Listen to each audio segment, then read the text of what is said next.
नमस्कार साथियों, स्वागत है आप सभी का हमारे खुराना स्टडी ऑफिशियल एप्लीकेशन पे। दोस्तों, आप सभी के लिए आज बीएसटीसी फर्स्ट ईयर का जो तीसरा पेपर चल रहा था आपका, उस तीसरे पेपर की चौथे नंबर की यूनिट है आपकी संवैधानिक उद्देश्य और मौलिक अधिकार। इस यूनिट को लेकर के आज हम बहुत अच्छे से बात करेंगे। तो ये यूनिट बहुत ही ज़्यादा इंपॉर्टेंट भी है, इससे प्रश्न आपके आगामी रीट में भी खूब सारे बनते हैं।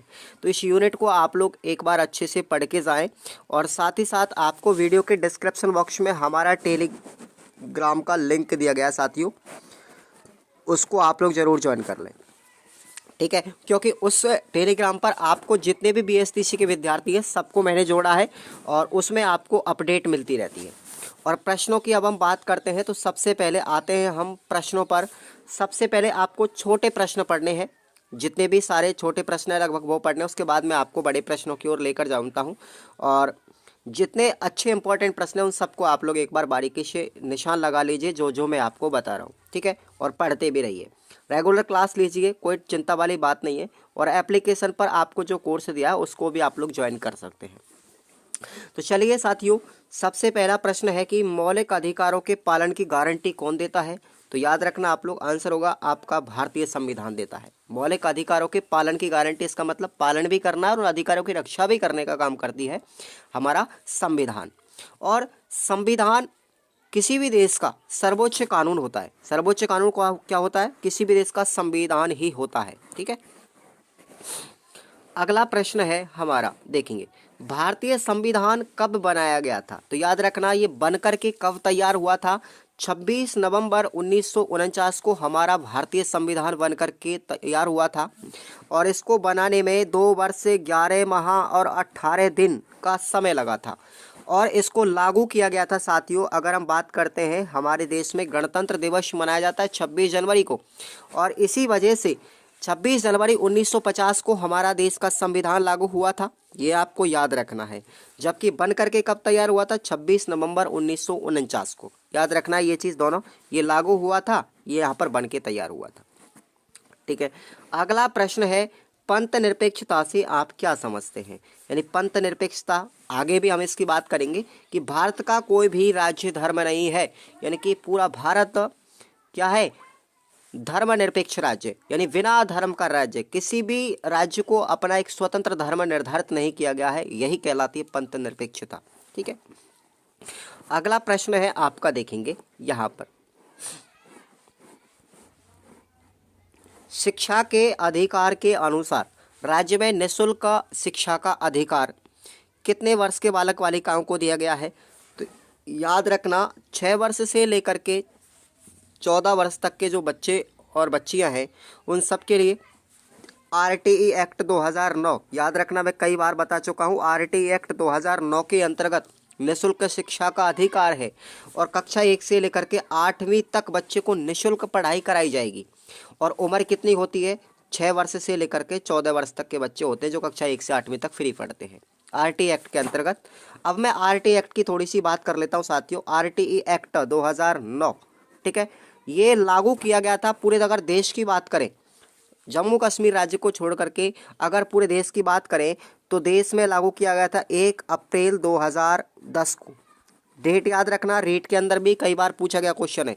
अगर हम बात करते हैं राजस्थान की, तो राजस्थान के अंदर इसको लागू किया गया था 1 अप्रैल 2011 के अंतर्गत। क्लियर भाई, ये आप लोग याद रखना। अब इसमें अंतर थोड़ा सा ये है कि हमारा आरटीई एक्ट जो 2009 है, जब इसको देश में लागू किया गया तो ये आरटीई एक्ट 2010 के रूप में था, लेकिन जब राजस्थान में इसको घोषित किया गया तो ये आरटीई अधिकार अधिनियम 2011 के रूप में इसको लागू किया गया था। इसलिए वर्ष 2011 याद रखना राजस्थान के लिए, और देश के लिए बात करें जम्मू कश्मीर को छोड़ करके तो 2010 में, और तारीख दोनों की सेम है। समझ में आया?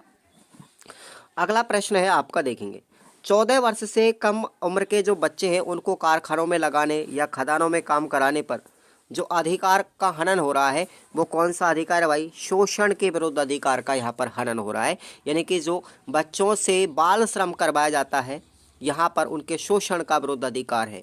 और इस शोषण के विरुद्ध अधिकार के अंतर्गत बच्चों के लिए बाल श्रम अधिनियम भी घोषित किया गया था इसी अधिकार के तहत, ठीक है। अगला प्रश्न है, यहाँ पर आपको कुछ सूचियाँ दी जाती हैं साथियों। उन सूचियों के बारे में भी हम पिछली क्लासों में चर्चा कर चुके हैं, जैसे संघ सूची है, राज्य सूची है, समवर्ती सूची है और अपनी साइबर सूची है। ये 4 सूचियों के बारे में बात कर चुके थे। मुख्य रूप से 3 सूचियाँ थी, ठीक है, संघ सूची, राज्य सूची और समवर्ती सूची। अब हम बात कर लेते हैं यहाँ पर कि पुलिस और कृषि विषय संबंधित कौन सी सूची में आते हैं, तो ये सब राज्य सूची के अंदर आते हैं। लेकिन अगर कभी पूछा जाए कि शिक्षा किस सूची का विषय है, तो याद रखना ये शिक्षा हमारी समवर्ती सूची का विषय है। किसका है? समवर्ती सूची का विषय है, जिस पर केंद्र सरकार और राज्य सरकार दोनों ही अधिकार अधिनियम बना सकती है। बात करते हैं भारत के मूल संविधान में कितनी भाषा है भाई। भारत के संविधान में कितनी भाषाएं थी? मूल संविधान में 14 भाषाएं थी, लेकिन अगर वर्तमान की बात करें भारत के संविधान में वर्तमान में 22 भाषा है। कितनी भाषाओं को दर्जा दिया गया है? 22 भाषाओं को दर्जा दिया गया है वर्तमान में। और जब सबसे पहले जब संविधान बनाया गया था, उस संविधान बनाने के समय मूल संविधान में कितनी भाषाएं थी? उस समय पर 14 थी। प्रश्न यही पूछा गया कि मूल संविधान में 14 भाषा और वर्तमान की बात करें तो 22। ठीक है ना, याद रखेंगे। भारत का संविधान कब लागू हुआ था? तो ये आपको मैंने बता दिया, 26 जनवरी 1950 को। ठीक है। शिक्षा किस सूची के अंतर्गत आती है? समवर्ती सूची के अंतर्गत। सब प्रश्न आ रहे हैं धीरे धीरे। अब बात करते हैं राजभाषा अधिनियम कब बनाया गया था। बहुत इंपॉर्टेंट क्वेश्चन है। राजभाषा अधिनियम 1963 के अंदर बनाया गया था, याद रखेंगे आप लोग। अगला प्रश्न है, संविधान के अंतर्गत ये 3-4 शब्द जोड़े गए थे। ठीक है, संविधान की प्रस्तावना में केवल एक बार संशोधन किया गया है, ये आप लोग याद रखना। केवल एक ही बार संशोधन किया गया है अब तक, जब से बनाया तब से अब तक। तो उसमें कुछ शब्दों को जोड़ा गया था। संविधान के अंदर एक अखंडता शब्द जोड़ा गया था 42वें संविधान संशोधन में। उसके बाद पंथ निरपेक्ष शब्द भी जोड़ा गया था 42वें संविधान संशोधन के अंतर्गत। ठीक है, और अब हम बात करते हैं आगे। हमारे भारत के अंतर्गत कैसी शासन प्रणाली है? संसदीय शासन प्रणाली है। ठीक है ना। उसके बाद अगला प्रश्न है, देखेंगे, कार्यपालिका का संवैधानिक प्रमुख कौन होता है? तो भैया राष्ट्रपति होता है, प्रेसिडेंट होता है। ठीक है, और मंत्रिमंडल में मंत्री जो होए, मंत्रिमंडल में मंत्री कितने प्रकार के होते हैं? कई प्रकार के मंत्री होते हैं। जैसे हमारे बात करें यहाँ पर कैबिनेट मंत्री होते हैं, राज्य मंत्री होते हैं राज्य स्तर पर, और राज्य स्तर पर ही उपमंत्री भी होते हैं। ठीक है ना। तो ये केंद्रीय मंत्री होते हैं, कैबिनेट के मंत्री। ठीक है, और राज्यों में होते हैं राज्य मंत्री और उनके उपमंत्री। ठीक है ना, ये आपको याद रखना। अगला प्रश्न आप लोगों के लिए आता है साथियों, देखेंगे। नेक्स्ट प्रश्न, अपशिष्ट शक्तियों में किसको सम्मिलित किया गया है? तो ये आप लोगों मैंने बता चुका है कि सूचियां 3 प्रकार की हैं। अपशिष्ट शक्तियों में वे सभी मामले शामिल हैं जिनका उल्लेख किसी भी सूची में नहीं किया गया है। 3 प्रकार की सूची, संघ सूची, राज्य सूची और समवर्ती सूची। इन तीनों सूचियों के अतिरिक्त जो जो विषय आते हैं वो आते हैं हमारी अपशिष्ट सूची के अंतर्गत, यानी अन्य सूची जिसको बोलते हैं। और उसका एग्जाम्पल है साइबर कानून। ये साइबर कानून हमारी तीनों सूचियों में किसी में से भी नहीं आता। ये हमारे एक अपशिष्ट सूची का उदाहरण है, अपशिष्ट सूची का विषय है। इस पर केवल केंद्रीय विधायिका ही कानून बनाती है। तो ये आप लोग याद रखेंगे, और ये रीट में भी पूछा गया क्वेश्चन है। अगला प्रश्न है हमारा, यहाँ पर आपको मैं 3 क्वेश्चन बता रहा हूँ। संपूर्ण प्रभुत्व संपन्न का अर्थ क्या है? पहला प्रश्न यह है कि आंतरिक एवं बाहरी दृष्टि से भारत पर किसी विदेशी सत्ता का अधिकार नहीं हो। भारत अंतर्राष्ट्रीय क्षेत्र में अपनी इच्छा के अनुसार आचरण करने के लिए स्वतंत्र है। यही क्या कहलाती है? संपूर्ण प्रभुत्व संपन्न, यानी स्वयं का अधिकार होना चाहिए। ठीक है, किसी दूसरी बाहरी शक्ति का अधिकार नहीं हो। हम अपनी इच्छा के अनुसार अपने देश के अंदर हम अपना संविधान चलाएं, अपनी इच्छाओं के अनुसार हम अपने नियमों को पालन करें। यही क्या कहलाती है? संपूर्ण प्रभुत्वता कहलाती है। अगला प्रश्न है, अब्राहम लिंकन, याद रखना, अब्राहम लिंकन ने प्रजातंत्र की परिभाषा क्या दी थी, यानी लोकतंत्र की परिभाषा क्या दी? ये अब्राहम लिंकन अमेरिका के राष्ट्रपति थे। ठीक है, और उनकी कहानी भी बड़े मज़ेदार है साथियों। यहाँ पर सिर्फ सुनाने के लिए नहीं है टाइम इतना, लेकिन बट इन्होंने अपने जीवन में कभी सफलता को ही हासिल किया था, कभी असफलता यानी हार नहीं मानी अपने जीवन में। और ये 50 बार चुनाव लड़े थे, तरह तरह के चुनाव लड़े थे अमेरिका के अंदर, लेकिन एक भी चुनाव नहीं जीते। 51वीं बार जब ये चुनाव लड़े थे तो सीधा ही राष्ट्रपति का चुनाव जीत चुके थे 51वीं बार। तो इनसे कुछ शिक्षा लेनी चाहिए। और इन्होंने प्रजातंत्र की जो परिभाषा दी थी, याद रखना कि प्रजातंत्र जनता द्वारा जनता का जनता के लिए शासन क्या कहलाता है? लोकतंत्र कहलाता है भैया, याद रखेंगे। अगला प्रश्न आपको मैं बताया था पंथ निरपेक्ष। पंथ निरपेक्षता से क्या अर्थ है, इसके बारे में अगले प्रश्न में बात करेंगे विस्तार से। ठीक है भाई, चलिए अगला प्रश्न है आपका कि संवैधानिक मूल्य क्या है। संवैधानिक मूल्य क्या है? देखिए, सभी प्राकृतिक संसाधनों का लोक हित में प्रयोग करना, ये भी संवैधानिक मूल्य है। लोगों के बीच असमानता को दूर करना, राज्य किसी भी धर्म के आधार पर नहीं चले, ये भी एक संवैधानिक मूल्य है।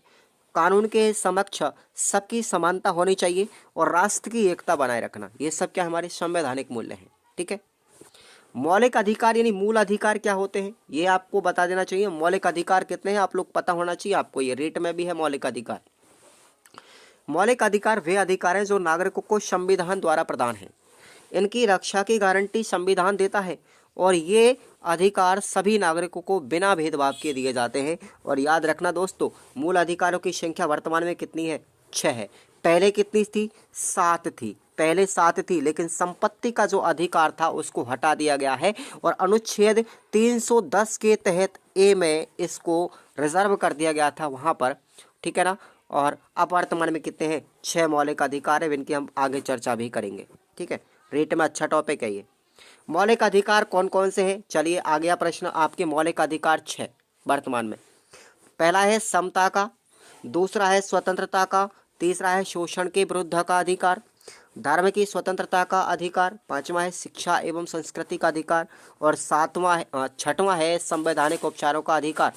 याद रखना, इस प्रश्न यहीं पर बन चुका है, संवैधानिक उपचारों का अधिकार। इसका नाम क्यों दिया गया है? क्योंकि इस ही अधिकार को हम भारतीय संविधान की आत्मा भी कहते हैं, इस अधिकार को, जिस पर डॉक्टर BR अम्बेडकर ने यही कथन कहा था कि भाई ये जो अधिकार है ये हमारे पूरे मौलिक अधिकारों की रक्षा करता है, उपचार करता है ये सभी अधिकारों का। आगे हम बात करेंगे प्रश्न के लेकर के। अगला प्रश्न देखेंगे आप लोग। आ गया ना प्रश्न, डॉक्टर BR अम्बेडकर ने किस अधिकार को संविधान का हृदय या आत्मा की संज्ञा दी है? तो याद रखना, संवैधानिक उपचारों का अधिकार, जो छठवां मूल अधिकार है उसको संविधान का हृदय और आत्मा कहा है BR अम्बेडकर ने। अगला प्रश्न आप लोगों के लिए है बंदी प्रत्यक्षीकरण क्या है? अच्छा प्रश्न है ये, बंदी प्रत्यक्षीकरण आ सकता है एग्जाम के अंदर। बंदी प्रत्यक्षीकरण के द्वारा न्यायालय किसी गिरफ्तार व्यक्ति को न्यायालय के सामने प्रस्तुत करने का आदेश देता है। यदि गिरफ्तारी का तरीका या कारण गैर कानूनी या असंतोषजनक है तो न्यायालय गिरफ्तार व्यक्ति को छोड़ने का आदेश दे सकता है। यह क्या कहलाती है? बंदी प्रत्यक्षीकरण कहलाती है। ठीक है भाई, अब कुछ ऐसे ही प्रश्न आएंगे आपके जो इम्पोर्टेंट है सब ये।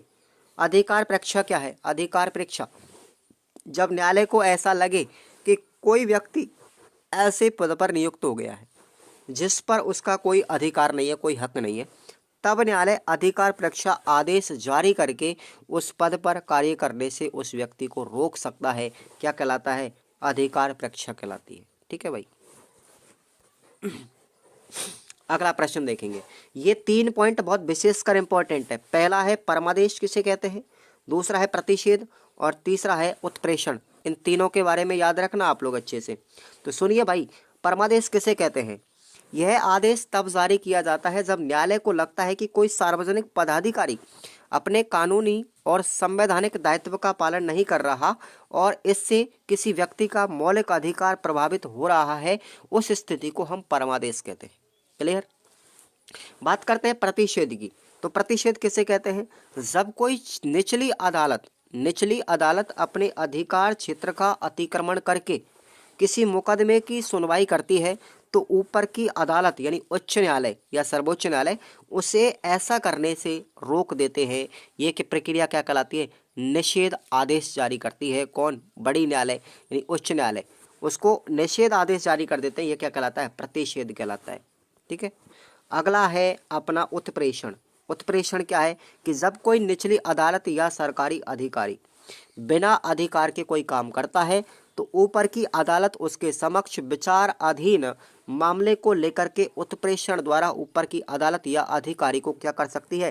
ट्रांसफर कर सकती है। तो ये क्या होता है? उत्प्रेषण कहलाता है। तो याद रखना मेरे भाई और बहनों अच्छे से। न्यायपालिका के अलावा और 3 आयोग कौन कौन से हैं? तो मैं आपको बता दूं, हमारे देश के अंदर बहुत सारे आयोग बनाए गए हैं।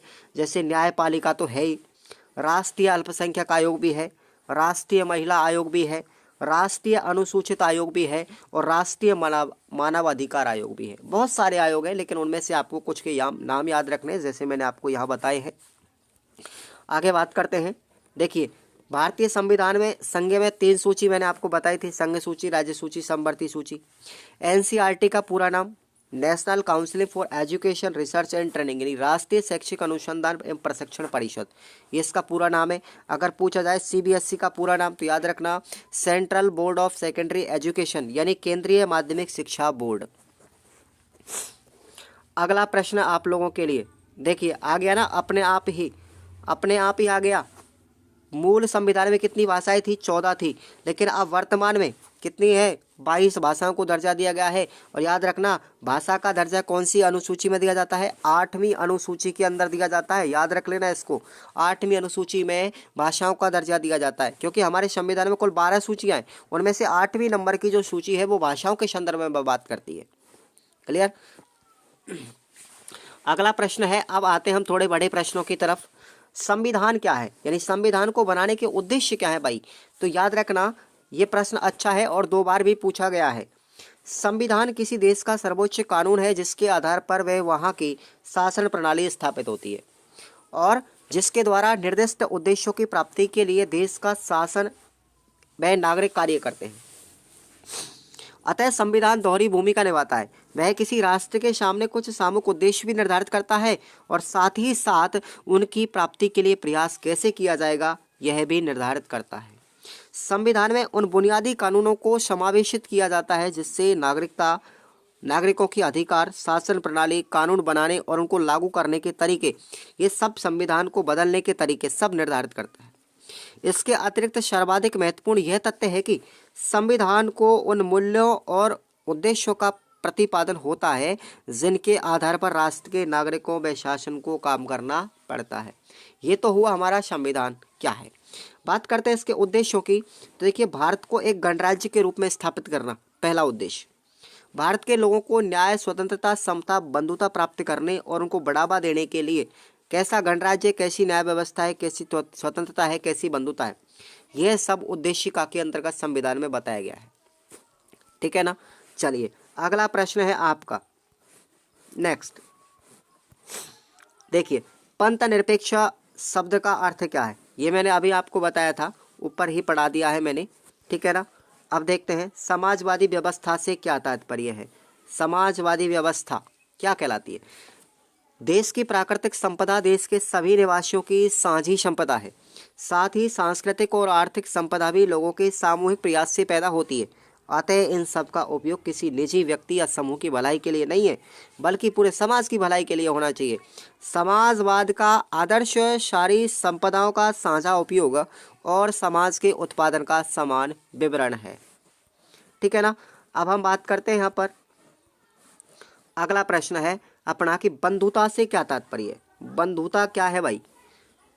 भारत के सभी नागरिकों से यह अपेक्षा की जाती है कि वे बिना किसी जाति, धर्म, समुदाय, प्रांतीयता का भेदभाव न करते हुए सारे नागरिकों के साथ भाईचारे का व्यवहार करें। सभी नागरिक एक दूसरे की गरिमा का ध्यान रखें। बंधुता भाईचारा संस्कृति का मूल आधार है। यही क्या है? बंधुता तो है, एक दूसरे में भाईचारा। समता के अधिकार का क्या तात्पर्य है? ठीक है ना? समता का अधिकार यानी कि सभी के सामने कानून समक्ष होना चाहिए। धर्म, मूल, वंश, जाति, जन्म स्थान के आधार पर कोई भेदभाव नहीं हो। राजकीय पदों को प्राप्त करने के लिए सभी को समान अवसर मिले। अस्पृश्यता का अंत होना चाहिए, नहीं छुआछूत। आपको मैंने बताया था इससे जस्ट पहले वाली वीडियो में, पहले वाले यूनिट में अस्पृश्यता का उल्लेख, यानी अस्पृश्यता को खत्म किस अनुच्छेद के अंतर्गत किया गया? 17वें नंबर के अनुच्छेद में। याद रखना आप लोग, 17वां जो अनुच्छेद है वो हमारा अस्पृश्यता का अंत करता है, तो ये आप लोग याद रखेंगे। अगला प्रश्न है ये वाला, देखो, संवैधानिक उपचारों का अधिकार की महत्वता, यानी डॉक्टर BR अम्बेडकर ने इसको हृदय, संविधान का हृदय आत्मा क्यों कहा है, यहाँ पर थोड़ा सा विस्तार से हम बात कर लेते हैं इस प्रश्न की। देखिए, हमारे संविधान में मौलिक अधिकारों की सूची बड़ी आकर्षक है, लेकिन सर्वाधिक महत्वपूर्ण तथ्य है कि इन मूल अधिकारों को किस प्रकार व्यवहार में लाया जा सके और उल्लंघन होने पर उनकी अधिकारों की रक्षा हो सके। संवैधानिक उपचारों का अधिकार वह साधन है जिसके द्वारा ऐसा किया जा सकता है। डॉक्टर अम्बेडकर ने इस अधिकार को संविधान का हृदय और आत्मा की संज्ञा दी है। इसके अंतर्गत हर नागरिक को यह अधिकार प्राप्त है कि वह अपने मौलिक अधिकारों के उल्लंघन की स्थिति में सीधे न्यायालय में या सर्वोच्च न्यायालय में जा सकता है। सर्वोच्च न्यायालय या उच्च न्यायालय अधिकारों को लागू करने के लिए सरकार को आदेश और निर्देश भी दे सकता है। कहने का मतलब यह है कि ये अधिकार जितने भी हमारे और शेष 5 मूल अधिकार हैं उन सब की रक्षा करता है। ठीक है ना। अगला प्रश्न है अपना, मानव अधिकार आयोग क्या है। अंतिम प्रश्न है आपका ये, मानव अधिकार आयोग के अब तक के कार्य कौन कौन से हैं। ठीक है, तो देखेंगे, किसी भी संविधान द्वारा प्रदान किए गए अधिकारों को असली पहचान तब मिलती है जब उन्हें लागू किया जाए। समाज के गरीब, अशिक्षित, कमजोर वर्ग के लोगों को अपने अधिकारों को प्रयोग करने की स्वतंत्रता होनी चाहिए। People's Union for Democratic Rights जैसी संस्थाएं अधिकारों के हनन के विरुद्ध चौकसी रहती है। इस परिप्रेक्ष्य में वर्ष 2000 में सरकार ने राष्ट्रीय मानवाधिकार आयोग का गठन किया था। याद रखना, राष्ट्रीय मानवाधिकार आयोग का गठन कब किया गया था? वर्ष 2000 के अंदर किया गया था भाई। राष्ट्रीय मानवाधिकार आयोग में सर्वोच्च न्यायालय का पूर्व मुख्य न्यायाधीश वे मानवाधिकार के संबंध में ज्ञान, व्यावधानिकता, अनुभव रखने वाले 2 और सदस्य होते हैं। मानवाधिकार के उल्लंघन की शिकायत मिलने पर आयोग पीड़ित व्यक्ति की याचिका पर जांच करता है और आयोग की प्रतिवर्ष हजारों शिकायतें मिलती हैं। जैसे इनमें अधिकांशतः जैसे मृत्यु हुई, हिरासत के जैसे दौरान बलात्कार, लोगों के गायब होने, पुलिस के अत्याचार, कार्रवाई नहीं किए जाने, महिलाओं के प्रति दुर्व्यवहार आदि से संबंधित होता है। मानवाधिकार आयोग का सबसे प्रभावी हस्तक्षेप पंजाब में युवकों के गायब होने और गुजरात के दंगों के मामलों की जांच के रूप में हो रहा है। आयोग को स्वयं मुकदमा सुनने का अधिकार नहीं है, ये सरकार या न्यायालय को अपने जांच के आधार पर मुकदमा चलाने की सिफारिश करता है। और अब ये अंतिम प्रश्न आपका है कि संघीय व्यवस्था की विशेषताएं क्या है। हमारे देश के अंदर संघीय व्यवस्था है, तो इस व्यवस्था में सरकार 2 या अधिक स्तरों वाली होती है। अलग अलग स्तर की सरकारें एक ही नागरिक समूह पर शासन करती हैं, परंतु कानून बनाने, कर वसूलने और प्रशासन का अपना अपना अधिकार क्षेत्र होता है। विभिन्न स्तरों की सरकारों के अधिकार क्षेत्र संविधान में स्पष्ट रूप से वर्णित हैं। इसलिए संविधान सरकार के हर स्तर के अस्तित्व और अधिकार की गारंटी सुरक्षा देता है। संविधान के मौलिक अधिकारों के किसी स्तर की सरकार अकेले नहीं बदल सकती। ऐसे बदलाव दोनों स्तर की सरकारों की सहमति से हो सकते हैं। अदालतों को संविधान और विभिन्न स्तर की सरकारों के अधिकारों की व्याख्या करने का अधिकार है। विभिन्न स्तर की सरकारों के बीच अधिकारों के विवाद की स्थिति में सर्वोच्च न्यायालय निर्णायक भूमिका निभाता है। वित्तीय स्वायत्तता निश्चित करने के लिए विभिन्न स्तर की सरकारों के लिए राजस्व के अलग अलग स्रोत भी निर्धारित होते हैं। तो यहाँ पर आपके लिए ये पूरा हो चुका है। और बात करते हैं हम निबंधात्मक प्रश्नों की। देखिएगा, निबंधात्मक जो प्रश्न है मैं आपको वीडियोस में नहीं पढ़ाऊंगा यहाँ पर, क्योंकि मैंने सब निबंधात्मक जो अच्छे मुझे लगे इंपॉर्टेंट क्वेश्चन आने के चांसेस वो सब मैंने ऐप पे बताए हैं। ऐप पर आपको 20 मॉडल पेपर मिलेंगे जिनमें आपको व्याख्या सहित उत्तर भी दिए गए हैं, और ये वही प्रश्न मॉडल पेपरों में मैंने छापे हैं जो आपकी परीक्षा में देखने को मिलेंगे। और इस चीज़ की हम आपसे आश्वासन दे रहे हैं, ठीक है ना। तो आपकी 70% आराम से बनेगी, आराम से बन जाएगी, 65-70%, कोई दिक्कत वाली बात नहीं है। तो जाइए और ऐप से आप लोग 109 रुपये चार्ज करके अपना कोर्स ज्वाइन कर लीजिए। धन्यवाद, और टेलीग्राम को ज्वाइन कर लें।